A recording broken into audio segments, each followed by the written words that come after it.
Aktar żviluppi brabta mal-iskandlu Qatargate deskritt bħala riżultat tal-kultura ta' impunità fil-Parlament Ewropew. Il-medja Taljana u sit awtorevoli politiko żvelaw messaġġi bejn il-President tal-Parlament Ewropew Roberta Metsola u l-Viċi President Eva Kaili li kienet ġiet arrestata fuq allegazzjonijiet ta' korruzzjoni, tixħim u ħasil tal-flus mill-Qatar. Fil-messaġġi jingħad li Kaili kellha konfidenza sew ma' Metsola tant li stednita bil-familja biex ikollha biljetti għall-logħob tat-Tazza tad-Dinja li saru fil-Qatar bħal da żmien sena.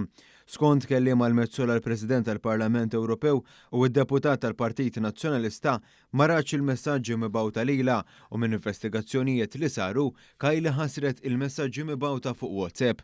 Jesistu wkoll ċets ma' Alessandro Chiocchetti, il-Chief of Staff ta' Metsola, li l-ħatra tiegħu bħala Segretarju Ġenerali tal-Parlament Ewropew ukoll qajmet mistoqsijiet kbar minħabba il-ħatra xejn trasparenti tiegħu. Chiocchetti wkoll irċieva stedina li għandu biljetti tal-logħob tat-Tazza tad-Dinja għalih bħal Metsola fejn hu jġeb li ma jistax imur imma fl-istess ħin kien grat li rċieva l-istedina li minn kliemu kien jidher iddispjaċut li tilifhom tant li qal nirringrazzjak minn qalbi. U magħruf li Chief of Staff ta' Metsola kellu minn tal-inqas żewġ laqat mal-awtoritajiet tal-Qatar qabel ġie żvelat l-iskandlu Qatargate. Dwar il-Qatargate, l-avukat tal-ex Viċi President Kaili li kienet meqjusa bħala lit il-lemnija ta' Metsola kien qal li l-klijenta tiegħu kienet qed timplementa pjan u tingħata l-ordnijiet minn Metsola.